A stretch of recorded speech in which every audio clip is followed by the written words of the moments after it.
grand ennemi de l'homme, ce n'est pas le péché, ce n'est pas le diable, c'est l'ignorance.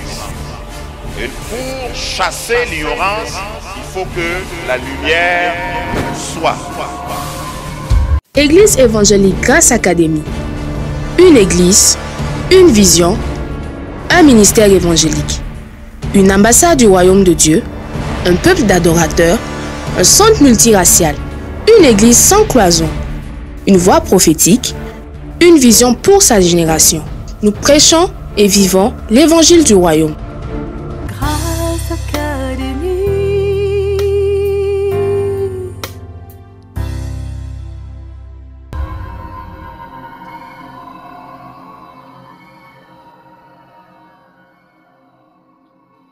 Toucher des gens pour qu'ils soient guéris, mais c'est encore mieux quand même tu ne touches pas les gens, et puis c'est les gens qui te touchent et ils sont guéris.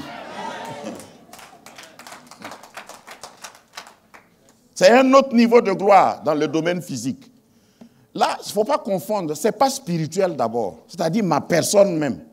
Je parle de moi, moi-même, mon corps, mon être, physique et visible. Je suis guéri, je suis en bonne santé, je touche, et dès qu'il y a un contact, vous savez, la puissance du contact, dès que je fais ma main sur quelqu'un, ça peut pas, la personne a été touchée plusieurs fois par d'autres personnes. Mais mon physique contre son physique, ça change tout. Il y a un autre niveau plus élevé de gloire. Il est dit de l'apôtre Paul, là, ce n'est pas les gens qui le touchaient. Ce n'est même pas les gens qui le touchaient ou lui qui touchait les gens, c'était son ombre. Il passe comme ça. Je proclame dans ta vie qu'il y aura un temps, un niveau de gloire que tu atteindras où des gens vont chercher à être à ton ombre. C'est un autre niveau de gloire.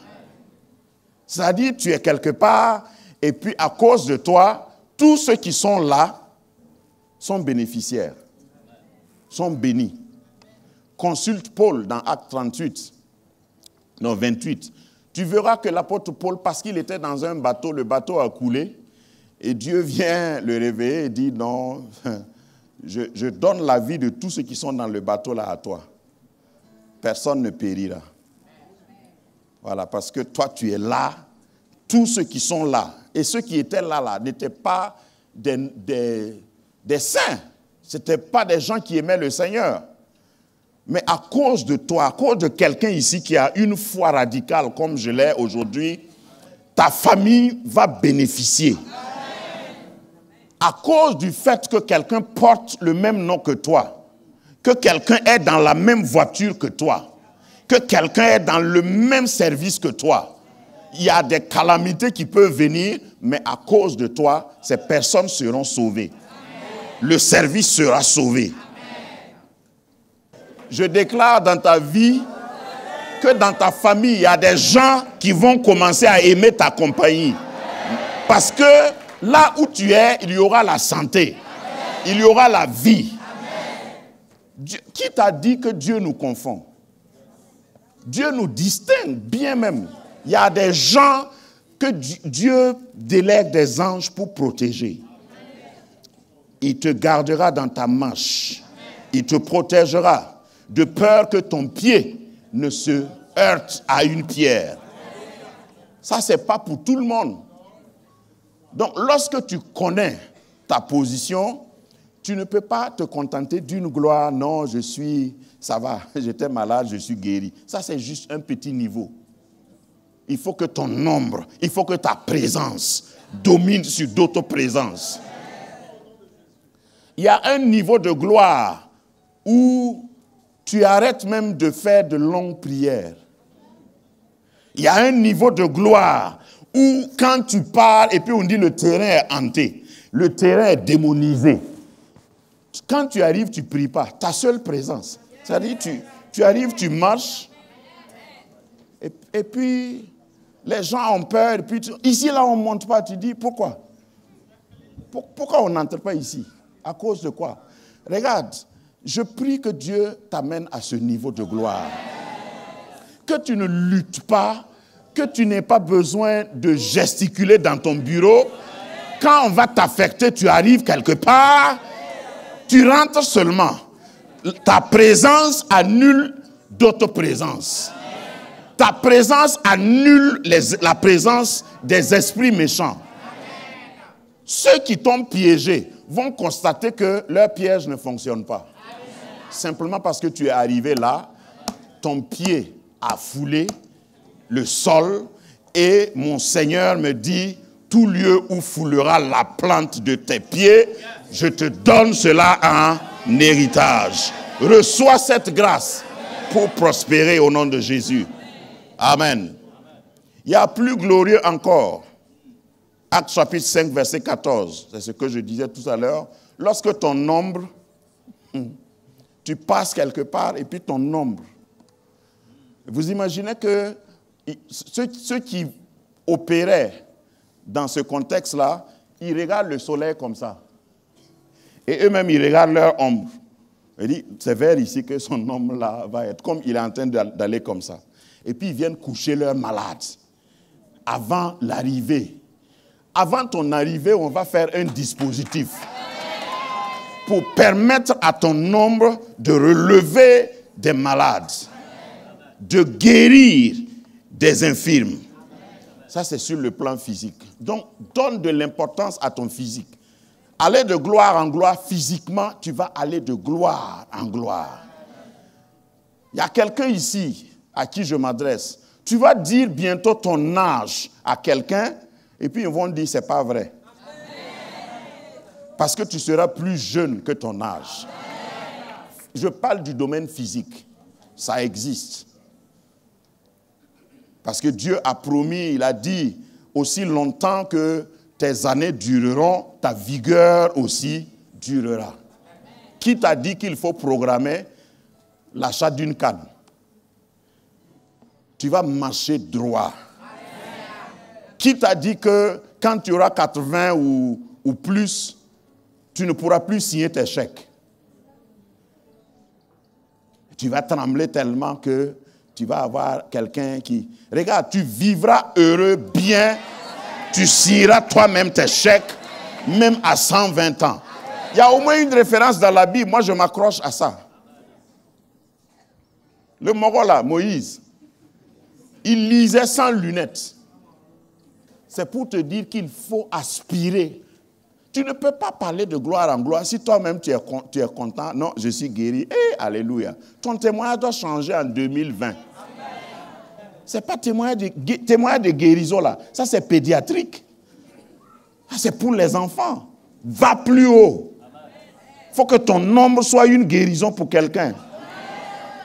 Parce que tu es à côté de moi, tu es en sécurité. Reste tranquille. Il faut que tu puisses dire ça à quelqu'un. Il faut que tu puisses dire ça à ton ministre de tutelle. Il faut que tu puisses dire ça à ton patron.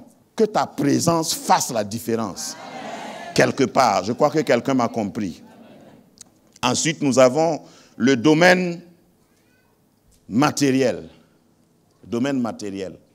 Le matériel, c'est le physique.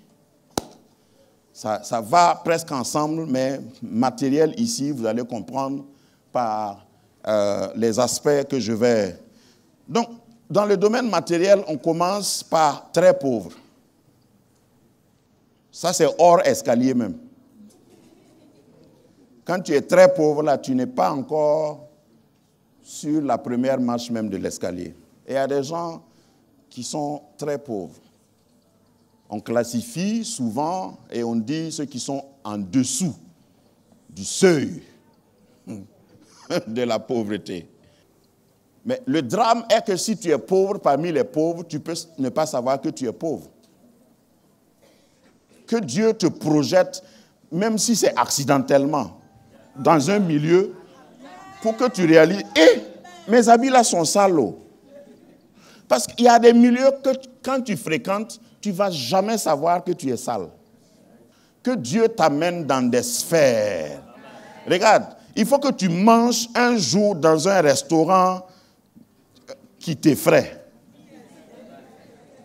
Je ne sais pas si vous comprenez mon langage. Pour savoir qu'il y a certaines nourritures C'est important. Avant même que tu rêves de la chose, souvent il faut que tu vois. Les anglophones appellent ça l'exposition, exposure. Il faut que tu sois exposé à mieux que ce que tu as pour commencer à rêver. Regarde, Joseph ne pouvait pas être Joseph si Dieu ne lui avait pas donné le rêve.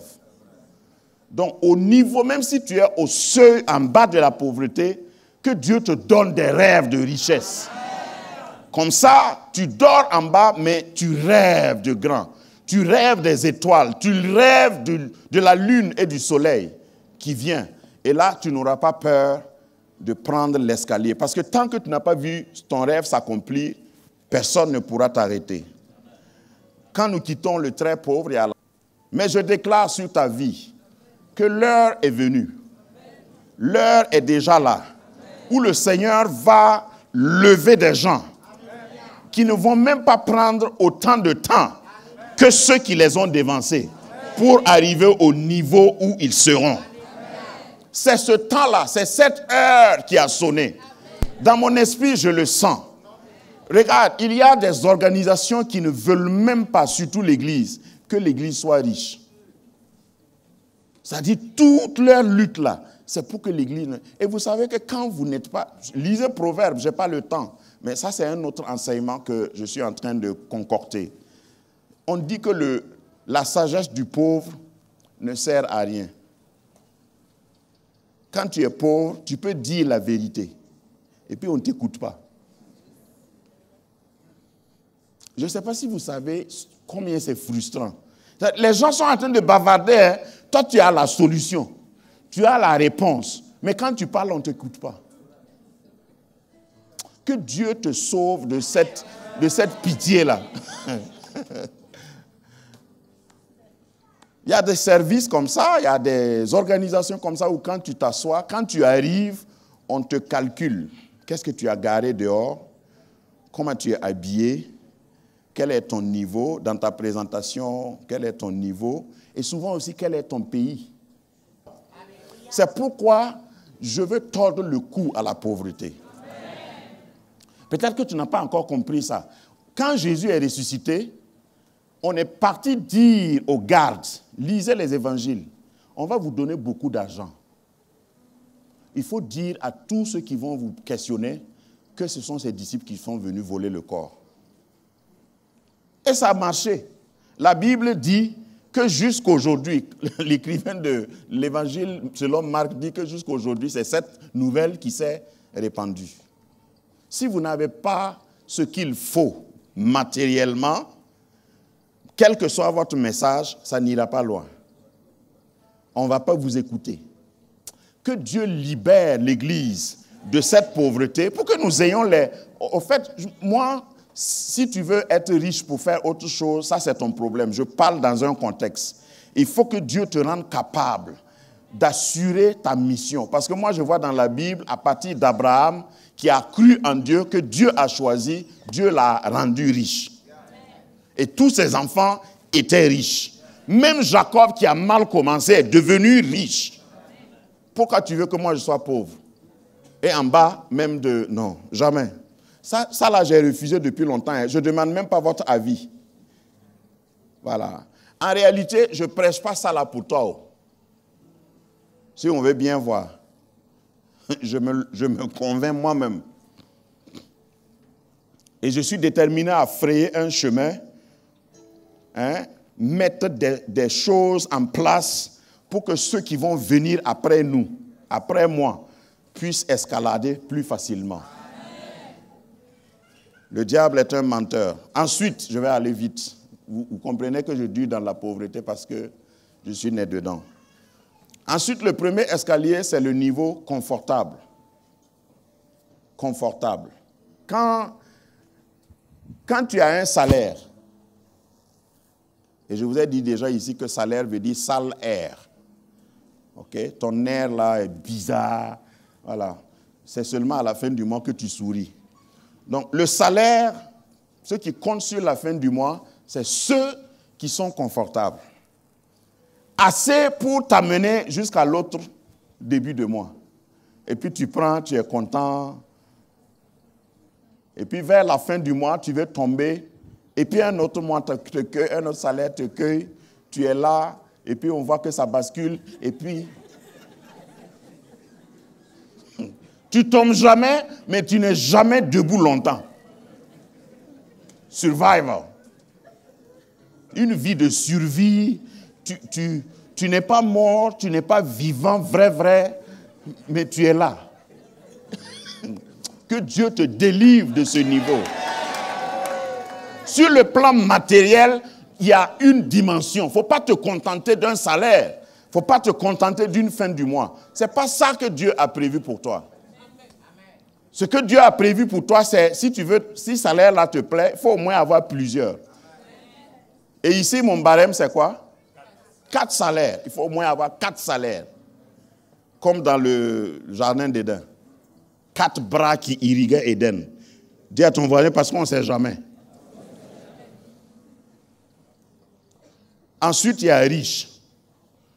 Les riches, par définition, c'est ceux qui arrivent à économiser. Si je disais ceux qui arrivent à faire de l'économie chaque mois, qui épargnent, pas épargner pour acheter quelque chose, ça c'est pas épargne, ça c'est cotisation.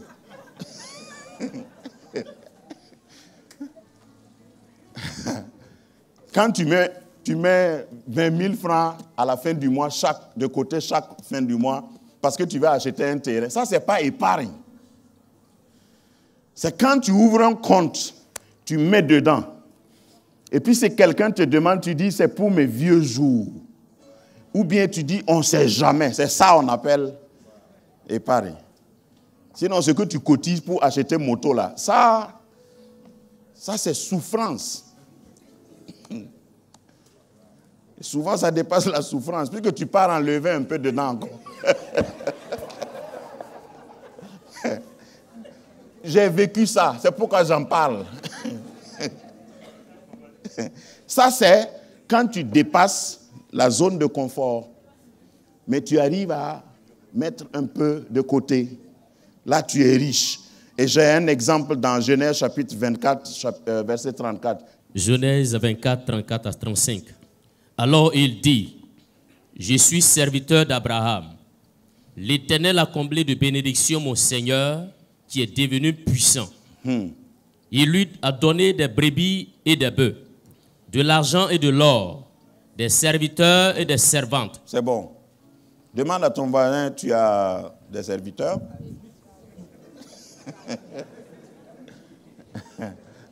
Parce qu'il y a des signes, hein? Il y a des signes de la richesse. Et ce n'est pas la peine de maudire ce que tu n'as pas. Puisque souvent, dans notre milieu, là, ce que tu ne peux pas avoir, là, tu dis, oh, c'est des voleurs. Hein? Il y a des gens, quand ils voient une belle voiture passer, ils disent, oh, c'est les voleurs du peuple. Quel peuple? Toi-même, tu ne payes pas tes impôts. On a volé quoi? Ça, c'est l'argent. C'est l'argent du peuple. Que Dieu libère toute personne avec cet esprit, parce que ça, c'est un esprit venu tout droit de l'enfer. Ce que tu n'as pas, tu es en train de maudire. L'employé d'Abraham va et dit, Dieu a béni mon patron. Et l'a rendu riche. Et puis il est puissant. Demande à ton voisin, tu es puissant?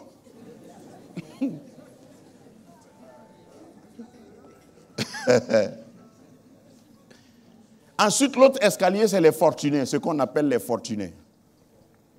Isaac, Genèse 26, 12. Tu peux lire? Il dit, Isaac sema dans ce pays et il recueillit 7 années le centuple, car l'Éternel le bénit. Cet homme devint riche et il alla s'enrichissant de plus en plus, jusqu'à ce qu'il devint fort riche. Certains d'entre nous, on n'est même pas faible riche. Quand on dit fort riche, là, c'est qu'on ne peut plus estimer.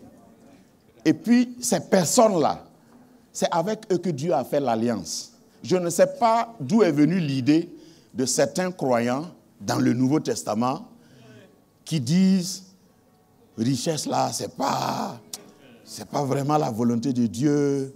attention, hein, quand tu atteins 2-3 millions, il faut arrêter comme ça, sinon... Et Isaac,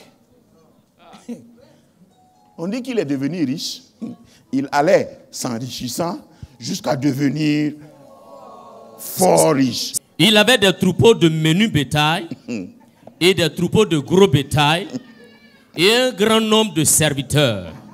Aussi les Philistins lui portaient envie. Est-ce qu'on te porte envie d'abord? Dans ton quartier?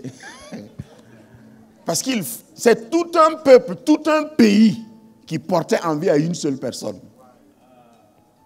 Je suis en train de décrire le futur de quelqu'un et puis il est là comme ça. Regarde, n'aie pas peur quand les gens te portent envie. De temps en temps, si tu as l'occasion, il faut dire, c'est pas de ma faute, je suis en alliance avec Dieu. Il faut aller demander à Dieu, il va t'expliquer pourquoi il m'a rendu riche et je vais fort en m'enrichissant, en devenant que Dieu t'amène là. Ensuite, il y a l'escalier de la prospérité. Ceux qui sont prospères. Parce qu'on utilise mal les mots. J'ai catégorisé comme ça parce que j'ai fait beaucoup de recherches là-dessus. Souvent, c'est des mots qu'on emploie, mais on ne voit pas à l'origine ce que... Quand on dit que quelqu'un est prospère, là, c'est quelqu'un qui ne compte pas avant d'enlever. Littéralement. Quand il veut enlever, il enlève. Et puis il te demande, ça suffit? Ou bien j'ajoute. Mais toi et moi, même pour donner à Dieu, là, on compte. Regarde, il y a des gens qui ont quitté à la maison avec l'enveloppe de la dîme. Arrivé ici, ils comptent encore. Ils regardent encore. Est-ce que je ne me suis pas trompé à ajouter 500 francs? Donc, prospère. Salomon, quand je dis que c'est donné sans compter, Salomon, dans 2 Chroniques, chapitre 1, verset 6, a offert combien de bœufs? 1000 bœufs en holocauste. C'est-à-dire, il n'a rien prélevé de ces 1000 bœufs-là. Il a tout brûlé. Si c'était à Ouaga, s'il a brûlé à la mairie centrale, d'ici tu vois la fumée. 1000. Et tout le monde se rend. C'est quoi ça là? On dit, c'est Salomon qui a fait sacrifice. Il y a des gens qui critiquaient, c'est sûr, parce qu'il venait d'arriver au pouvoir. Les bœufs là, en réalité, si tu veux prendre bien le contexte, ce n'est pas pour lui. C'est un héritage. Son père lui donne ça et il enlève, il donne. S'il a donné 1000, c'est qu'il y en a. Souvent, on s'arrête sur ça, on croit que c'est le plus gros sacrifice de Salomon. Le passage suivant, l'escalier suivant, dans 2 Chroniques 7, 5, il faut me lire ça quand même. 2 Chroniques 7, 5. Ça, c'est l'étape où on peut dire la personne est florissante. Le roi Salomon immola 22 000 bœufs et 20 000 brebis. Attends, 120 000 brebis. Attends, ça a étourdi quelqu'un. Combien de bœufs? 22 000 bœufs. Voilà. Égorgé 22 000 bœufs. 22 000 bœufs. Et puis combien? Et 120 000 brebis. Ainsi le roi et tout le peuple firent la dédicace de la maison de Dieu. C'est-à-dire, souvent on vient, on donne quelque chose à Dieu et puis on croit que Dieu s'est levé sur son trône et dit, ouais, il n'y a pas quelqu'un. Hein? Tu n'as pas ton dé. Tu m'as donné ça. Un billet de 10 000. Vraiment, félicitations. Et Salomon, là, c'est quand lui-même, vous savez que c'est presque la même année, c'est à la même époque. Holocauste de 1000 bœufs, là, ça c'était introduction. Comme je suis devenu roi Seigneur, je te rends grâce avec 1000 holocaustes. Maintenant, il commence à travailler. Et il a fini de bâtir le temple. Et il dit, venez pour la dédicace. Parce que là, ce n'est pas holocauste. Il a immolé Et puis on a mangé. Quand tu atteins cette dimension-là, tu traites avec des nations. Tu deviens une institution. Tu n'es plus un individu. Hein? Les nations viennent, c'est ce que la Bible dit. Vous prêterez aux nations, vous n'emprunterez pas. À partir de là, lisez votre Bible. Salomon était assis, il ne voyageait pas. Tout ce qu'un pays a de meilleur venait à lui. Que tu deviens un aimant d'attraction pour tout ce que tu désires, que tu n'aies pas besoin de voyager même. Le Seigneur est suffisamment puissant. Le Seigneur que je prêche là, le Dieu que je prêche là, c'est le Dieu de Salomon. Le Dieu de Grâce Academy, c'est le même Dieu que Salomon a adoré.